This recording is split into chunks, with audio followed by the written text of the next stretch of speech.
ಈ ಮೂಢನಂಬಿಕೆಗಳು ಮತ್ತು ಮೌಢ್ಯಾಚರಣೆ ಓದಿರುವವರು, ಅನಕ್ಷರಸ್ಥರು, ನಗರ ಪ್ರದೇಶದವರು, ಗ್ರಾಮೀಣ ಪ್ರದೇಶದವರು ಎಲ್ಲರನ್ನೂ ಕೂಡ ಹೇಗೆ ಬಾಧಿಸ್ತವೆ ಅಂತಂದರೆ, ಈ ಹಿಂದೆ ಅಷ್ಟೊಂದು ಇರಲಿಲ್ಲ. ಇತ್ತೀಚೆಗಂತೂ ಏನಾದರೂ ಎಲ್ಲರೂ ಮಾಡಬೇಕಾದ್ರೆ ಕಾಲ ಯಾವುದು, ರಾಹು ಕಾಲನ, ಗುಳಿಕ ಕಾಲನ, ಯಮಗಂಡ ಕಾಲನ, ಅಥವಾ ವ್ಯಕ್ತಿಗೆ ಹೆಸರಿಡಬೇಕಾದ್ರೆ ಅವನು ಎಷ್ಟೊತ್ತಿಗೆ ಹುಟ್ಟಿದ, ನಿಮಿಷ ಎಷ್ಟು, ಸೆಕೆಂಡ್ ಎಷ್ಟು, ಏನೇನೋ ಲೆಕ್ಕಾಚಾರಗಳನ್ನ ಹಾಕುವಂಥದ್ದು.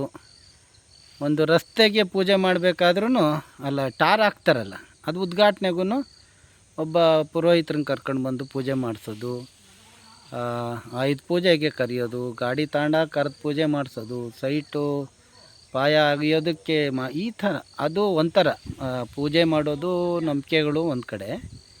ಇನ್ನೊಂದು ಇದು ಟೈಮ್ ಸರಿಯಾಗಿಲ್ಲ, ಅವನು ಹುಟ್ಟಿರೋದು, ಇವನು ಸತ್ತೋಗಿರೋ ಟೈಮ್ ಸರಿಯಾಗಿಲ್ಲ. ಏನು ರೀ ಇದಕ್ಕೆ ಅರ್ಥ? ಈ ಕುವೆಂಪು ಅವರು ಹೇಳಿದರು, ಎಲ್ಲ ಸಮಯನೂ ಕೂಡ ಒಳ್ಳೆಯದೇ, ಹಾಗಾಗಿ ಅದಕ್ಕೇನು ವಿಶೇಷ ಅರ್ಥ ಕೊಡುವ ಅಗತ್ಯವಿಲ್ಲ ಅಂತ ಅಂದ್ಬಿಟ್ಟು, ಯಾವ ಕಾಲದ ಶಾಸ್ತ್ರ ಏನು ಹೇಳಿದಾರೇನು ಅಂತ ಎಲ್ಲ ಹೇಳಿದರು. ಆದರೆ ಬರ್ತಾ ಬರ್ತಾ ಇದು ಜಾಸ್ತಿ ಆಗ್ತಾಯಿದೆ. ನಾನು ಹುಟ್ಟಿದಾಗ ಮೂಲ ನಕ್ಷತ್ರ ಅಂದ್ಬಿಟ್ಟು, ನನಗೆ ಊರಿಗೆ ಬಂದನಲ್ಲ ಅದಕ್ಕೆ ನೆನಪಾಯಿತು. ಮೂಲ ನಕ್ಷತ್ರ ಅಂದ್ಬಿಟ್ಟು ಯಾರೋ ಹೇಳಿದ್ದಾರೆ, ಇರ್ತಾರಲ್ಲ ಜೋಯಿಸ್ರು ಕೇಳಿರ್ತಾರೆ, ಅವ್ರು ಹೇಳಿರ್ತಾರೆ. ಅದಕ್ಕೆ ಪರಿಹಾರ ಏನೇನೋ ಪೂಜೆ ಪುರಸ್ಕಾರ ದಾನ ಇದನ್ನೆಲ್ಲ ಮಾಡೋದಕ್ಕೆ ಆವತ್ತಿನ ಕಾಲದಲ್ಲಿ ಒಂದು 500 ರೂಪಾಯಿ ಸಾಲ ತಗೊಂಡಿದ್ದಾರೆ ನಮ್ಮ ತಂದೆಯವರು. ಭಯ ಇರುತ್ತೆ, ತೊಗೊಂಡ್ರು. ಅದಕ್ಕೆ ನಮ್ಮದು ಇಲ್ಲೊಂದು ಹೊಲ ಇದೆ, ಸೀಳು ಅಂತ, ಒಂದು 12 ತೆಂಗಿನ ಮರದ ಜಾಗ, 7.5 ಕುಂಟೆ. ನಮ್ಮ ಸಂಬಂಧಿ ಒಬ್ಬರಿಗೆ ಅವರು ಗುತ್ತಿಗೆ ಕೊಟ್ಟಿದ್ದಾರೆ. ಅವರು ನಮ್ಮ ತಂದೆಯವರು ಓದಿಲ್ವಲ್ಲ, ಅವ್ರು ಖರೀದಿಗೆ ಬರ್ಕೊಂಬಿಟ್ಟಿದ್ದಾರೆ. ಆ ಜಾಗವನ್ನು ಅವ್ರ ವಶದಲ್ಲೇ ಇತ್ತದು. ನಾನು 5ನೇ ತರಗತಿಗೆ ಬಂದಾಗ ಅಲ್ಲಿ ತನಕ ಅವರೇ ಕಾಯಿ ಕೆಡುಕೊಳ್ಳೋದು, ಒಳ್ಳೆ ತೆಂಗಿನ ಚೆನ್ನಾಗಿ ಬಿಡಿದ್ದು ಕಾಯಿ. ಆಮೇಲೆ ಇನ್ಯಾರಿಗೋ ಸಬ್ಲೀಸ್ ಕೊಟ್ಕೊಂಡ್ಬಿಟ್ಟಿದ್ರು, ಯಾರೋ ನಮಗೆ ಅವ್ರಿಗೆ ಆಗಲ್ಲ ಅಂಥವ್ರಿಗೆ ಕೊಟ್ಬಿಟ್ಟಿದ್ರು. ಅವರೆಲ್ಲ ನಮ್ಮ ಹೊಲಕ್ಕೆ ಬರೋದು, ಕಾಯಿ ಕೆಡುಕೊಳ್ಳೋದು.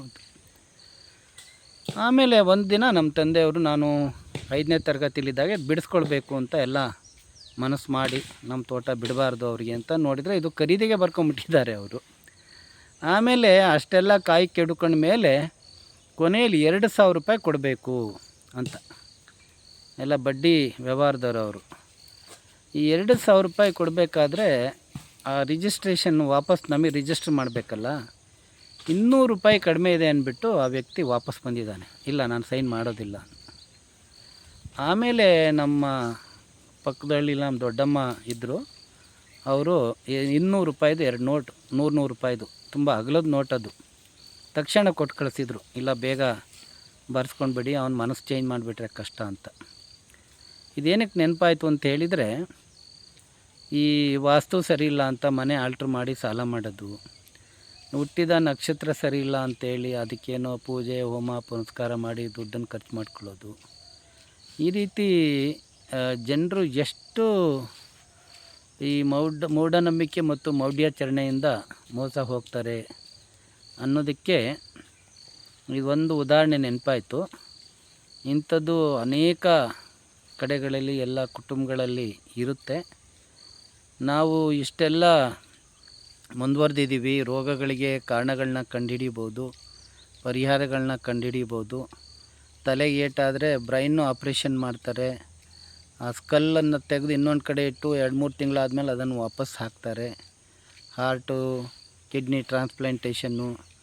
ಇತ್ತೀಚೆಗೆ ನಾನು ಕೇಳಿದೆ, ಡೀಪ್ ಬ್ರೈನ್ ಸ್ಟಿಮ್ಯುಲೇಷನ್ ಅಂತ, ಇದು ಅವ್ರದ್ದು ಬ್ರೈನ್ನ ಆರೋಗ್ಯ ಏನೇನೋ ಸಮಸ್ಯೆ ಇದ್ದರೆ ಅದನ್ನು ಕೂಡ ಮಾಡೋ ಥರ ಟೆಕ್ನಾಲಜಿ ಬೆಳೆದಿದೆ. ಆದರೆ ಅವೆಲ್ಲ ತುಂಬ ಕಾಸ್ಟ್ಲಿ. ಏನು ಜನ ಈಗ ಯಾತಕ್ಕೆ ಜಾಸ್ತಿ ಖರ್ಚು ಮಾಡ್ತಾರೆ ಅಂದರೆ, ಒಂದು ಮಕ್ಳಿಗೆ ಓದಿಸೋದಕ್ಕೆ ಪ್ರೈವೇಟ್ ಸ್ಕೂಲಿಗೆ ತಗೊಂಡು ದುಡ್ಡು ಕಟ್ಟೋಕ್ಕೆ, ಇನ್ನೊಂದು ಹಾಸ್ಪಿಟ್ಲಿಗೆ ಕಟ್ಟೋಕ್ಕೆ.